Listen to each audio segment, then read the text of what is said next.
Okay, guys, this is the last podcast for this week. It's a pretty quick one.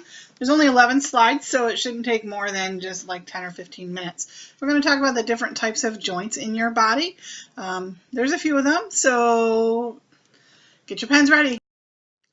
Joints are classified according to how they move and according to the material that binds them together. Fixed joints are bound by fibers. They're called fibrous joints, obviously, and or synarthrosis. The joints in your skull, the sutures in your skull are an example of that. Semi-movable joints are joined by cartilage. They're called cartilaginous joints. Also makes sense. An example of this is the symphysis pubis. Remember the joint where the two pubic portions of the os coxae and the pelvis come together, and there's a pad of cartilage there that joins them together. And then there's the freely movable joints. These are joints that contain a fluid-filled joint capsule called these are called synovial joints. And these are the most numerous and the most versatile joints in the body. So you have more of these than you do the other kinds. Every synovial joint contains a joint capsule. That's this right here. That's what surrounds the whole joint. You can see it goes all the way down. It's also on this side over here. They also contain the synovial membrane. This is a moist, slippery membrane. It lines the inside of the joint capsule, and this is what secretes the synovial fluid. So that's like right here. See, it's lining the inside of the capsule. It's on this side as well. The joint cavity, that's a small space between the bones, allows for the freedom of movement. You'll find synovial fluid in here. You can see it right here. That synovial fluid is what lubricates the joint. It nourishes the cartilage, and it contains some phagocytes to remove debris. Articular cartilage is a thin layer of hyaline cartilage that covers the bone surfaces. In combination with the synovial fluid, it permits friction-free movement. And then the ligaments are tough cords of connective tissue. They help to bind the bones together more firmly. There are some joints that have bursa in them. These bursa are small sacs that are filled with synovial fluid. They're in the areas where muscles and tendons pass over the bony prominences.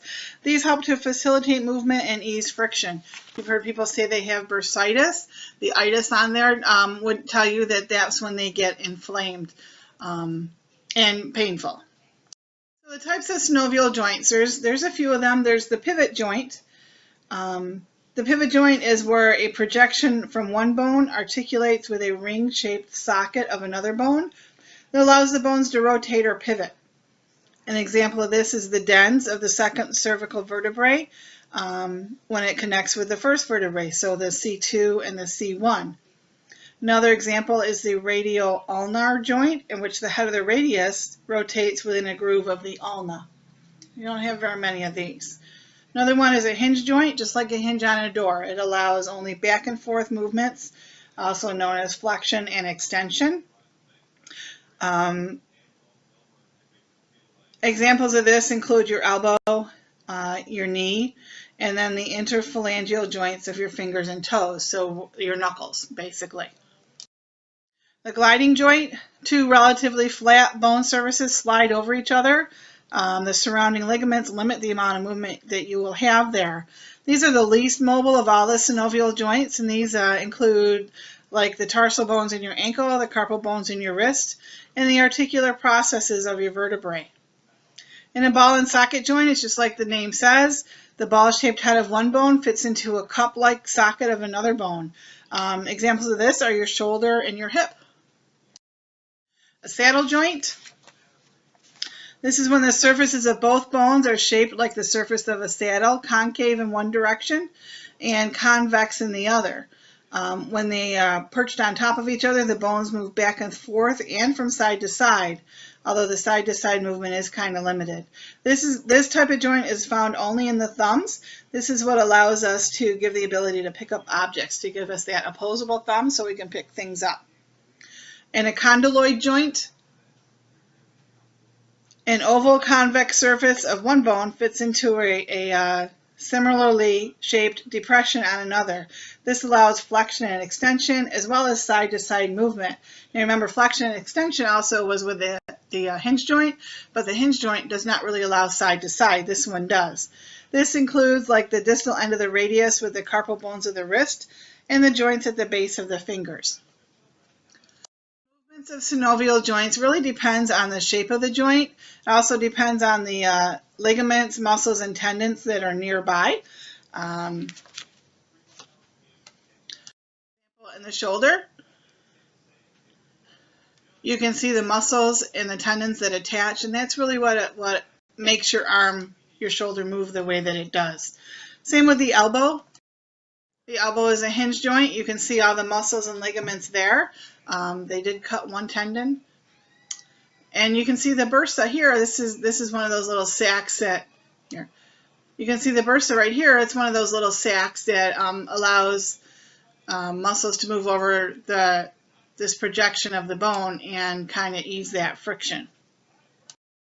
The knee, another hinge joint. The knee is really the largest and it's the most complex joint in the body. I'm not going to expect you to know all these different parts in here. Just know that you've heard people say they've torn their meniscus, and it's usually one of these things in here that they've torn them. There's different degrees of tear, and I think you'll learn about that in ortho a little bit. This is the anterior view, and obviously the kneecap is not being shown here. There are 13 bursa within this knee. The knee is usually injured more often than the hip, especially with sports, because there's not as many muscles around it. The hip, the ball and socket joint, like the shoulder, it's more stable than the shoulder though, mainly because the hip socket is a little deeper than the socket of the shoulder joint. There are several ligaments that hold the femur in place, and you remember the femur is the longest and strongest bone of the body. When you stand, the ligaments twist, which pulls the head of the femur into the acetabulum. And that's pretty much it as far as joints go. See, I told you this was going to be a really quick one. So this week we covered bones, bone tissue, the skeletal system, the different bones, the ones that you're going to need to know. I do have some skeletons that are decorated. You're going to have to identify the names of the bones that I have painted different colors. The axial and appendicular skeleton, and then all the different kinds of joints that we have in our body. And that's it.